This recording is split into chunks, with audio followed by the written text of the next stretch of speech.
Okay, we're to Genesis 33, and that is Jacob and Esau. Jacob is making preparations to meet Esau.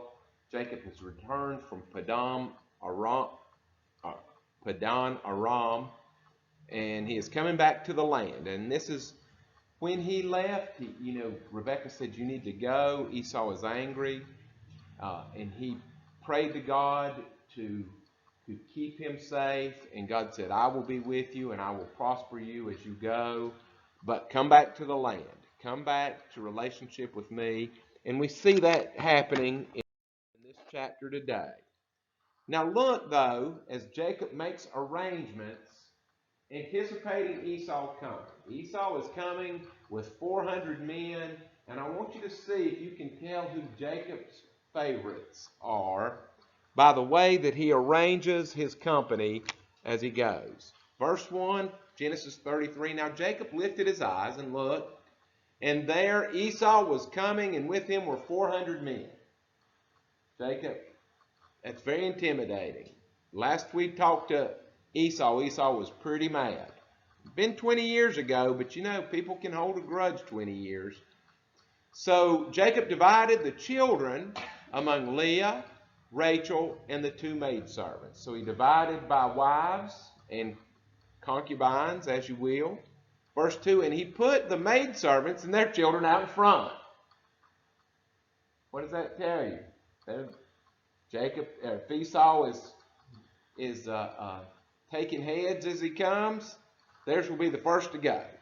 Then next, Leah and her children behind the maidservants and their children. So Bilhah and Zilpah each had two, so that's 4 sons. And then Leah had a total of 7. So that's 7. That's 11 of the kids.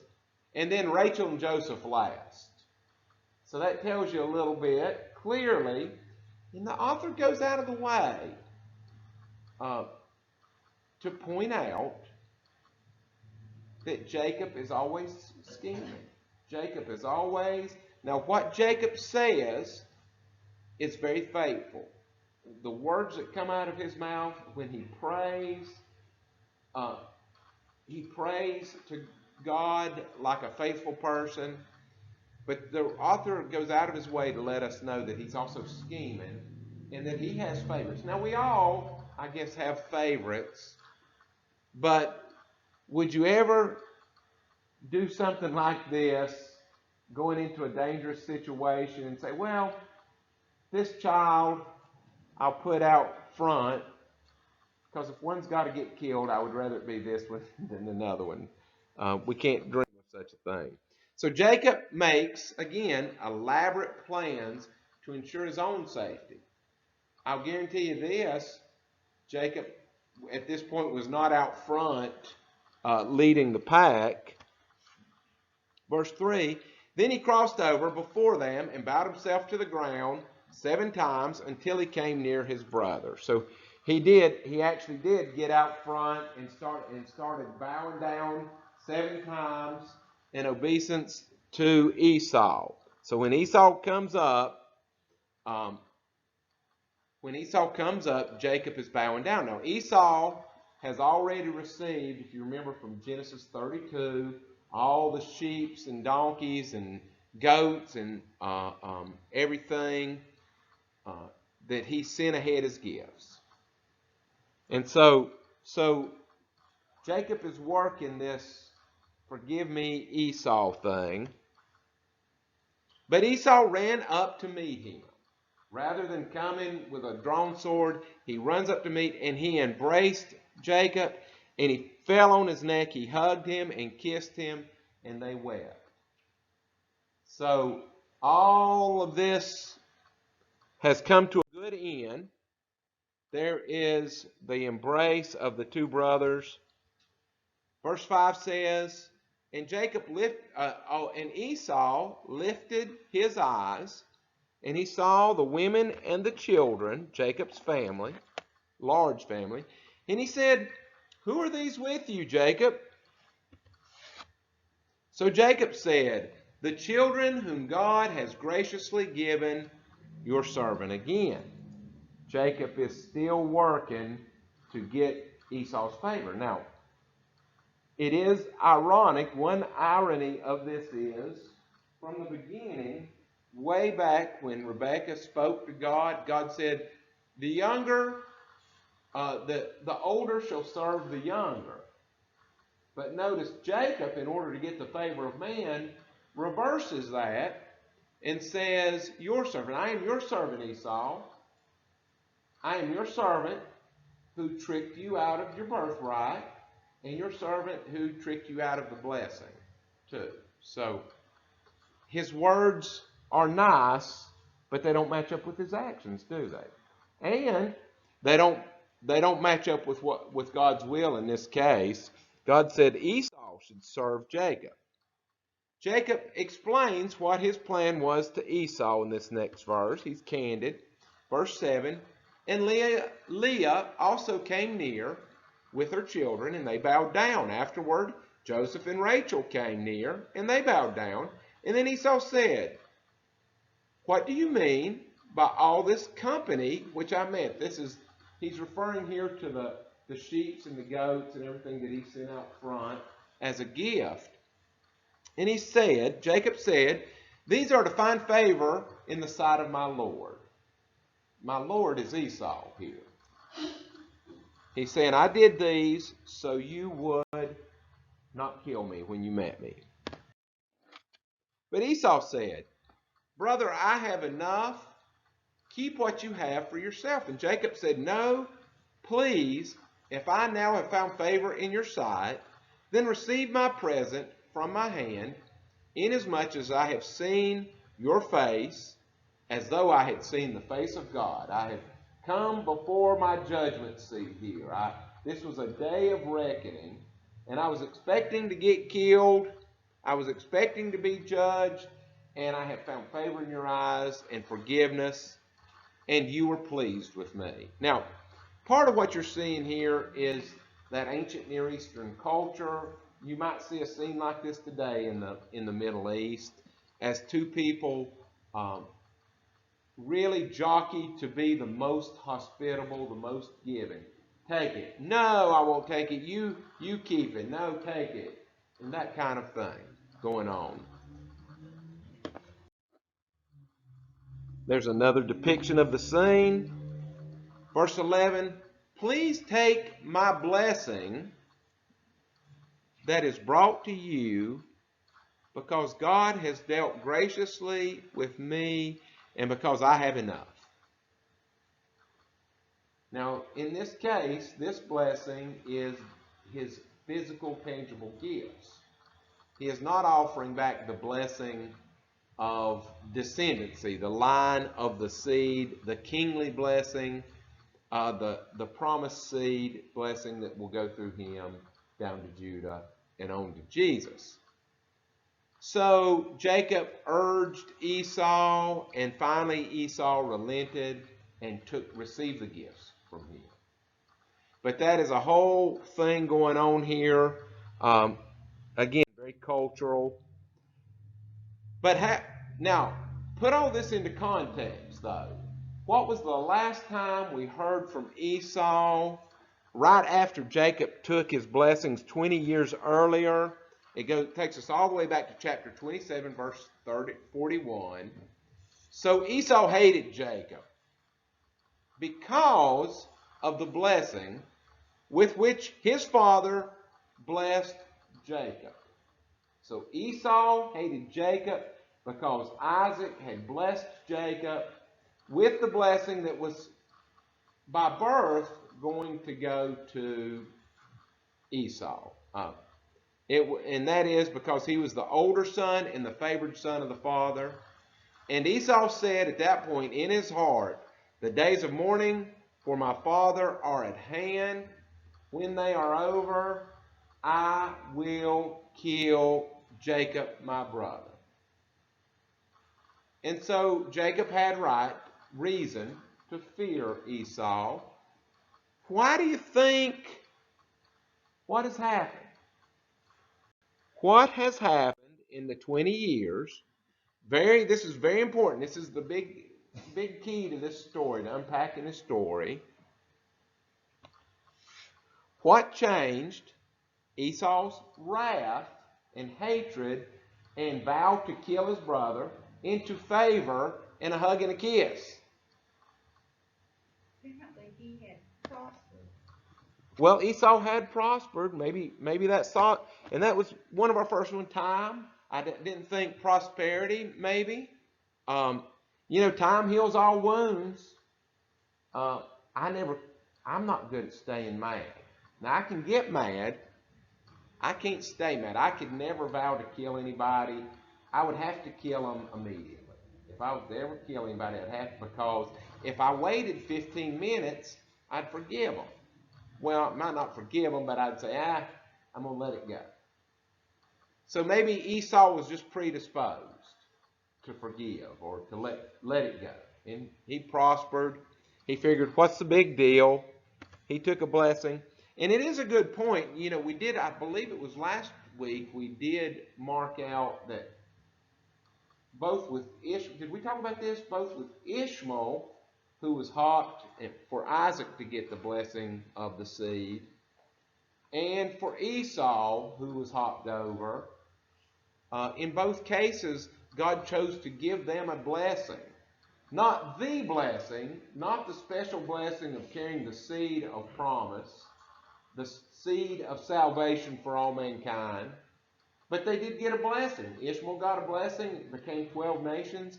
Esau, chapter 36, Genesis 36, the whole chapter is Esau's descendants and what happens to them. And so they do matter to God. But they're just not the one that he chose to have the line of descendancy through. So maybe Esau has said, well, I didn't really want to be I don't really spend that much time thinking about God, so I'm okay not to be blessed with the line of descendancy. I've done all right, maybe. Could it have been Jacob's schemes? Now, Jacob's schemes are at the backbone of this story. The writer, as I said, goes to great length to detail us all his little machinations and how he arranges. He carefully thinks about and arranges where people are going to stand for the greatest effect.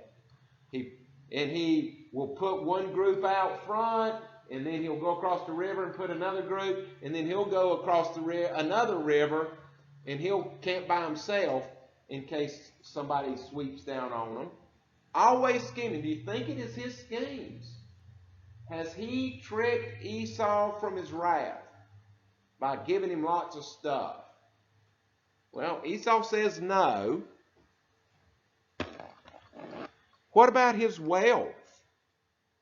What about Jacob's prosperity? And he's a big company now. And it didn't say he had a ton of men, but we know he has some. He has male and female servants. He has a fairly big household. Has lots of sheep and goats, lots of donkeys and camels, servants. Maybe Esau sees how Jacob has prospered. He may like some of those first three. What about his prayer? Do you remember in Genesis 32 that Jacob had prayed to God? Let's pull that up and look at that. In 32:29, as he realized Esau was coming, Jacob prayed to God, "O God of my fathers," and he says, "My father Abraham, God of my father Isaac, Yahweh," he names him, "Yahweh who said to me, return to your country and to your family, and I will deal well with you. I am not worthy of the least of all the mercies and truth which you have shown me, for I crossed this Jordan with only my staff, and now I am two flocks," or he says two companies. There are two groups that he divided all his wealth into. In case you remember, that was one of his schemes. He divided his company, saying, in case Esau falls on one company, maybe the other one can escape. But he certainly, and this is why, this is a good prayer. He says, I'm not worthy of the mercies, and I'm not worthy of the truth of you, God, the holiness, the nature, the true nature of who you are. But yet he schemes all the time. He's always working. Was he passive as God blessed him with flocks? No, he was grinding every day to find wealth and prosperity. And so he acknowledges that it comes from God, and then his actions say something else. I just really am ambivalent about Jacob.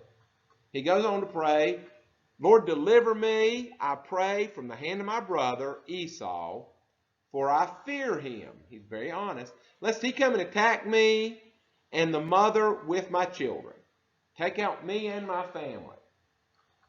For you said, Lord, I will surely treat you well, and I will make your descendants as sand of the sea, which cannot be numbered for multitude.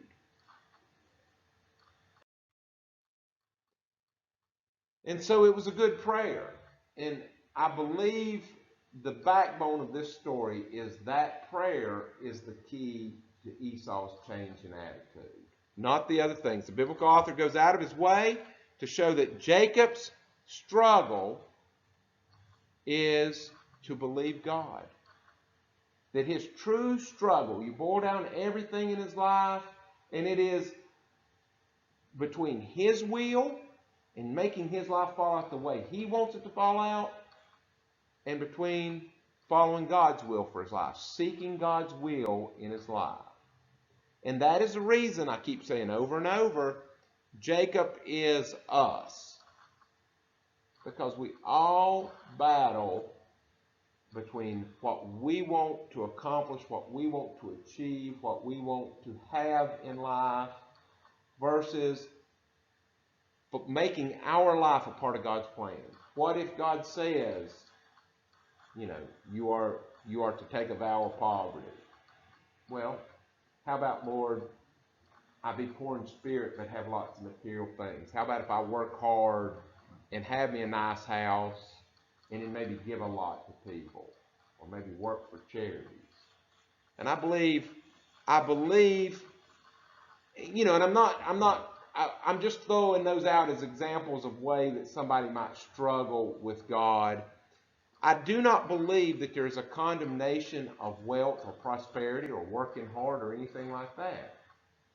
It is the struggle of mankind to make his life, God, a part of his life, where God endorses our choices, versus us making our life a part of God's plan. Does that make sense?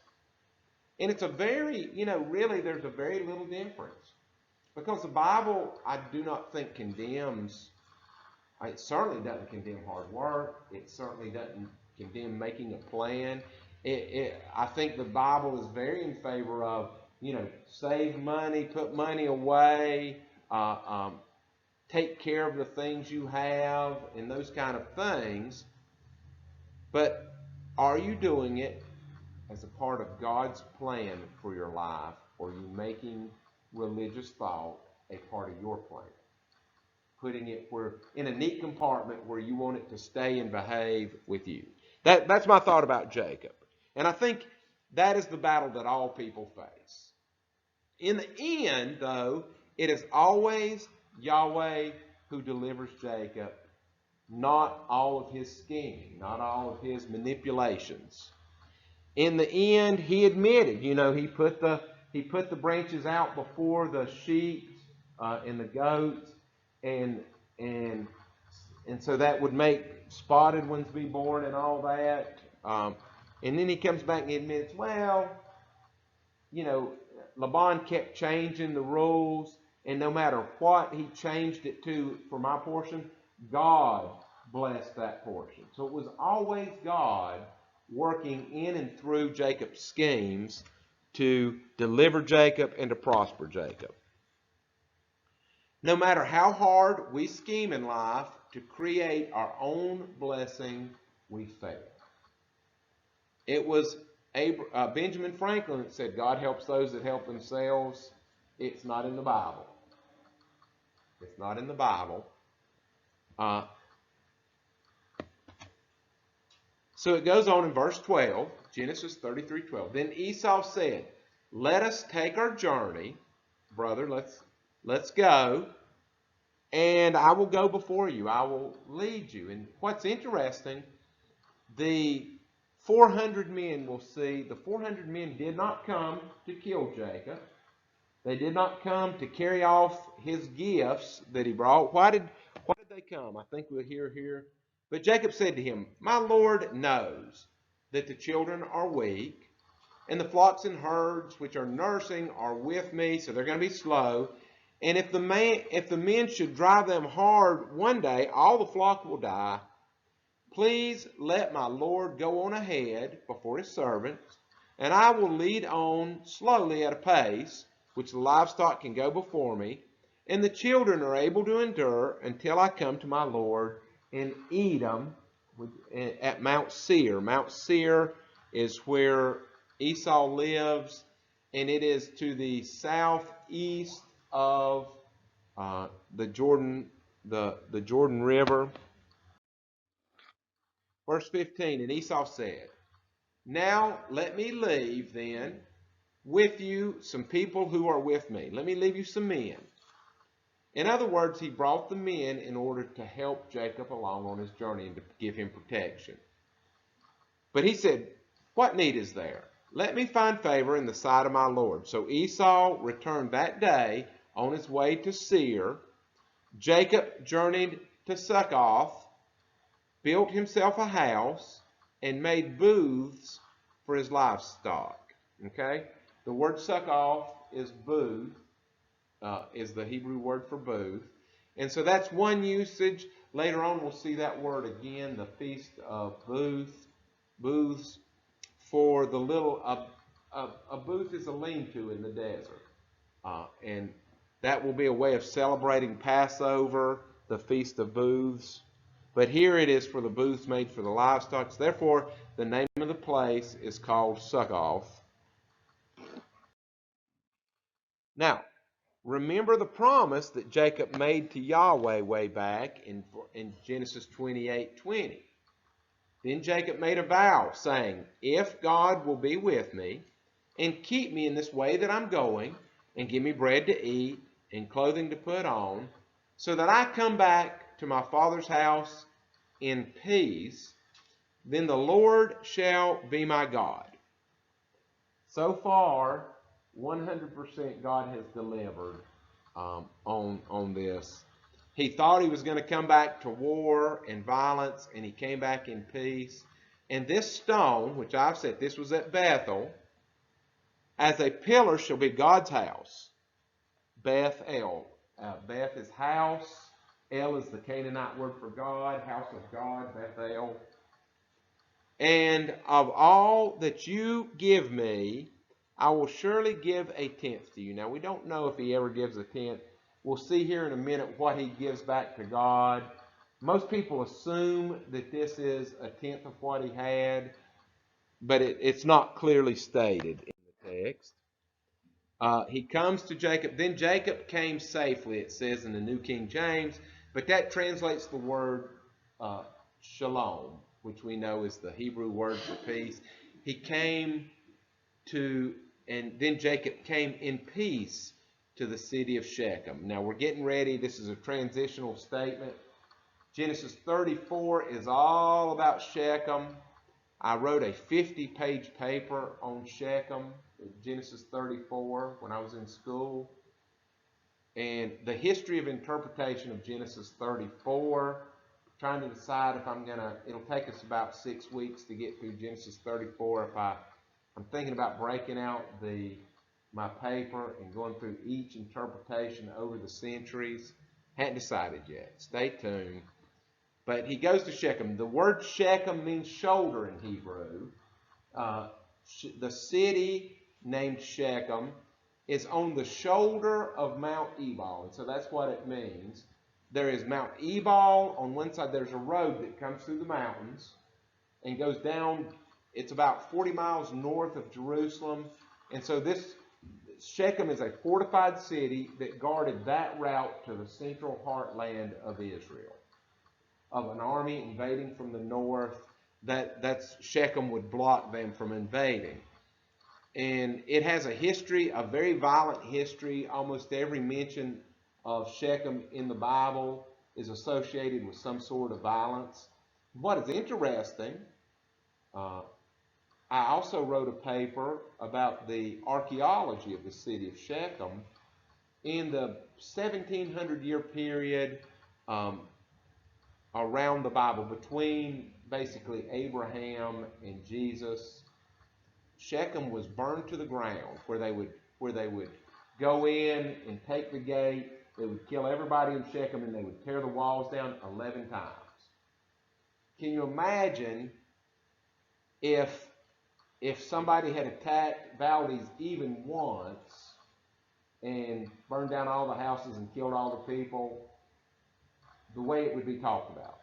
In that 1700-year period, 11 times the city of Shechem was completely destroyed. And so in the Bible, how we hear that in the Bible is there's always violence associated with this city. Genesis 34 is a case in point. So they come to Shechem, which is in the land of Canaan, but they come in peace. They come shalom, with shalom. When he first came back from Padan Aram, and he pitched his tent before the city, and he bought the parcel of land which he had pitched his tent from the children of Hamor. Hamor is the king of Shechem. The word Hamor means donkey, or does everybody know the old King James word for donkey? Yes. Thank you, John. I was being subtle. Oh, we're not supposed to say it? That's okay. Nobody could tell what you said. Nobody heard that. Anyway, it is very interesting. That name, like many Bible names, he probably was named Freddie or Charlie or something at home, and that name is given to him because of his character in the story and how he plays in the story, but also an ancient tradition that they have found is when they would make an agreement, when people would make a treaty, an agreement, they would kill a donkey as part of the thing. And if you remember in Genesis 34, he comes wanting to marry Jacob's daughter, or have his son marry Jacob's daughter, and maybe this refers to the agreement. They think also, because he's kind of a negative character, maybe it is a pejorative name given to him. But in this story, we are transitioning to that, and he buys land from Hamor, from the children of the city of Shechem. Shechem's father, for 100 pieces of money, 100 pieces of silver. Then Jacob erects an altar there, and he calls it El Elohi Israel, Yisrael. And that is God, God of Israel. El is the Canaanite word for God. And so Hebrew is a dialect of Canaanite. There's a lot of different words that are used for God in the Hebrew, but your main ones, when it says God, usually that is Elohim, is the Hebrew word, but also El. Now El was the king of the gods in the Canaanite pantheon, and so you see that more in the older stories where they would use that word. But the Elohi is a form of Elohim, so God of Israel. And so at this point they're very much differentiating him from other gods that people in that area might worship. This is El, the God of Israel. And so there's speculation on if this is his 10th that he has given back, the 100 pieces. Now this land that he buys comes into play later in the Bible. When Joseph dies, Joseph requests that when the children of Israel leave Egypt, that they take his bones back and bury them at this plot of land at Shechem that he bought. And if you remember from the book of Joshua, as soon as they get in and they defeat Jericho, so they have just, Jericho is another fortified city, and rather than the northern highway blocking the northern route, Jericho is over on the eastern side right by the Jordan River, blocking invasion from the east. It's a fortified city that guards the road that an invading army would take. After they have defeated it and riled the whole country, they go up to Shechem, 40 miles to the north. They're probably less than 40, probably about 25 to 30 miles to the northwest, and they bury the bones. They have a big ceremony there, and they bury the bones of Joseph back on this piece of property. And so that is important. If you remember, we talked about when Rebecca died. No, when Sarah died, Abraham bought a piece of property in the land, and that shows, again, legitimacy to their claims to the land. Not only did God give them the land, but they do own property there in the land. And I believe that is all for chapter, chapter 33. But the thing I wanted to point out there is he had said, when you bring me back in peace, and then that's parallel here in this verse. It says, then he came in peace back to Shechem. Any questions about Genesis 33? It is just reinforcing some of the things that we have heard previously, where Jacob is always scheming, but in the end, God is choosing to work behind the scenes to bring him blessings. And it is not for all his struggle, all his hard work, all his scheming. Those are not the things that are giving him prosperity. And that is not what caused Esau to forgive him as much as it was God's favor and blessing and God answering his prayer in this thing. Any questions about 33? Let's go forward into 34 just a few more minutes and begin introducing this topic.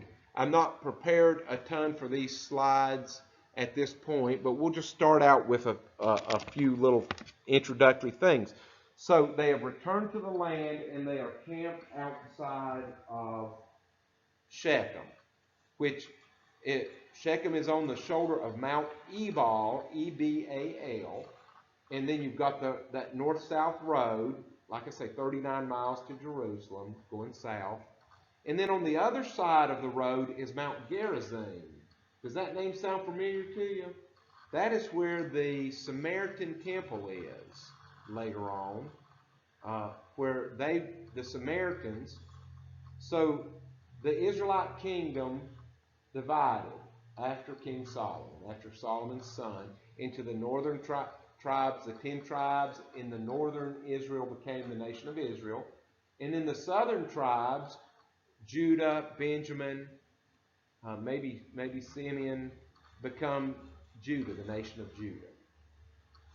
And in 722 BC, the Assyrians gobble up northern and take them away. And they move them to somewhere else in the Assyrian Empire off to the east, Tigris, Euphrates, all those Israelites. They take people from over there somewhere they've conquered way back over there. We don't know where those people came from. And they bring them and put them in Israel. They took the Israelites somewhere else, and then they brought people from somewhere else and put them in the northern kingdom. Now, in ancient times, they did not have this concept of a universal God that created everything. What they had was local gods. Everybody worshiped local gods. So who was the local god when those people came from another part of the Assyrian Empire? In Israel, who was the local god? It was Yahweh. So these foreigners would say, began worshiping Yahweh. Now, they did not have this history of relationship with Yahweh. They may have had some influence from the Israelite religion, but they kind of worshiped Yahweh kind of in a pagan way. They brought in a lot of their pagan rituals and the way they worshiped gods wherever they were before. And they became the Samaritans because by the time that Israel was taken away, they had made their capital there and named it Samaria, and so they became the Samaritans in the New Testament. And so the Jews hated them so bad because in name they worshiped Yahweh, but they did not worship Yahweh through a revealed scripture, Bible, the long history of Yahweh's relationship with the Israelite people. They'd kind of made a hybrid religion. So it was close, but it was different enough that Jews considered it pagan. And that's one reason they disliked them so much, because they were racially different. They were from a different place. They were foreigners, so they weren't cousins. The Israelites were closer related to the Moabites and the Edomites than those Samaritans, racially. And then they had kind of, you might say, bastardized worship of Yahweh. And you know, the closer people are to us with several significant things different, the more we dislike them. You know, people that have a completely different religion do not agitate us as bad as people that are close to us with some important tweaks. And so how does that relate here to this? That is where we're at. That's Mount Gerizim is where the temple, the Samaritan temple, is. Just trying to locate things. Now, Shechem, the city of Shechem, is where the woman at the well incident happened. By that time, it was just ruins. One of about 150 years before Jesus, one of the Jewish high priests, who at that time they were under Persian rule, or were they? I don't think it wasn't Rome. They were under Greek rule at that time in Judah. And so they had fought a war. They had fought the Maccabean rebellion against the Greek ruler who was in Syria, and Antiochus. They had fought a revolution. And so they had a certain amount of autonomy at that point.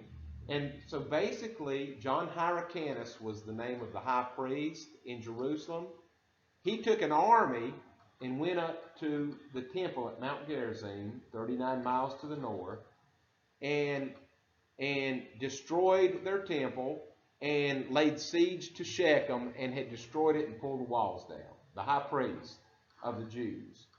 And so there were no walls. When Jesus went to the woman at the well, he was looking at the ruins of Shechem while that whole incident happened. She said, come and see a man who tells me everything that I've ever done. And while Jesus was sitting there waiting for her to get him some water, he was looking at the ruins of Shechem that had been pulled down. And so this is a place, again, always with violence. So that whole thing with the woman on the well, where Jesus said, you know what? Salvation is available to all people. You worship who you do not know. All that. He's talking about the Yahweh worship. All that happens at Shechem. And so at the end of chapter 33, Jacob and his large family is camped on their new property right outside the walls of Shechem. Now Dinah, the daughter of Leah, she was introduced very obscurely back many chapters back, whom she had borne to Jacob, went out to see the daughters of the land. There's a couple phrases like that, daughters of the land. When Esau goes to find a wife, when Esau hears Rebekah and Isaac talking about the Israelite women and how they want Jacob to go and get, not Israelite women, Canaanite women, wants him to go and get women, get a wife. They only wanted him to get one wife. In Padan Aram, from the family, Esau heard that, and it said he went and visited the daughters of the land. That means scouting out in the country, running wild. That most likely, that phrase right there says Dinah got to be teenager, and she was running wild.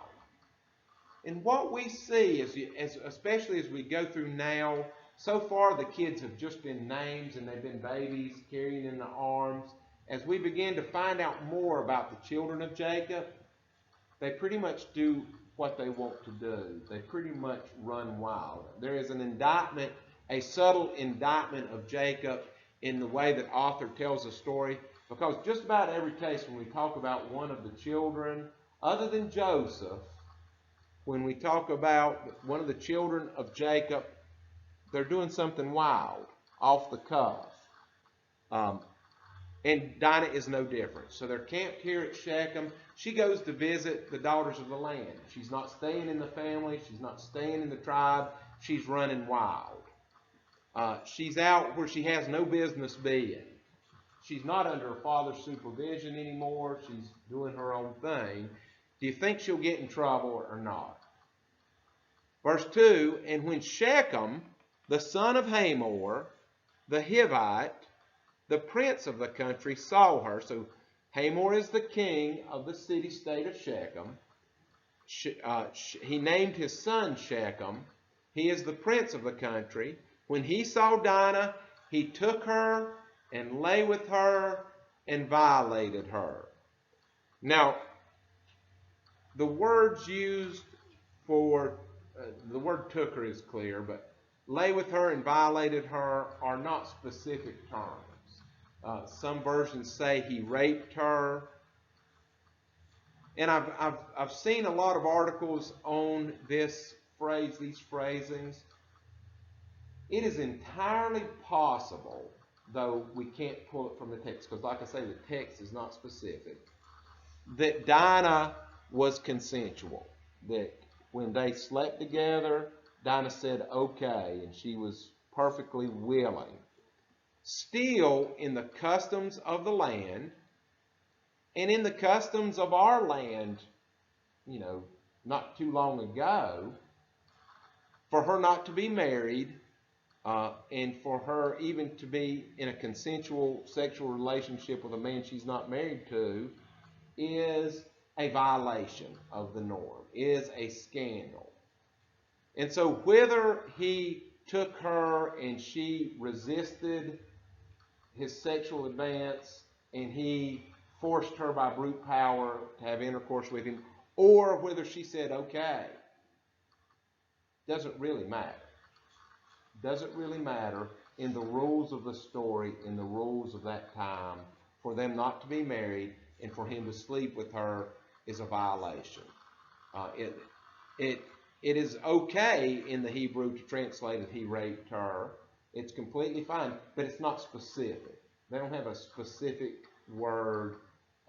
And that word especially, it's a na, could also mean he sang to her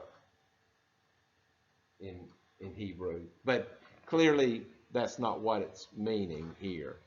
But it's not specific.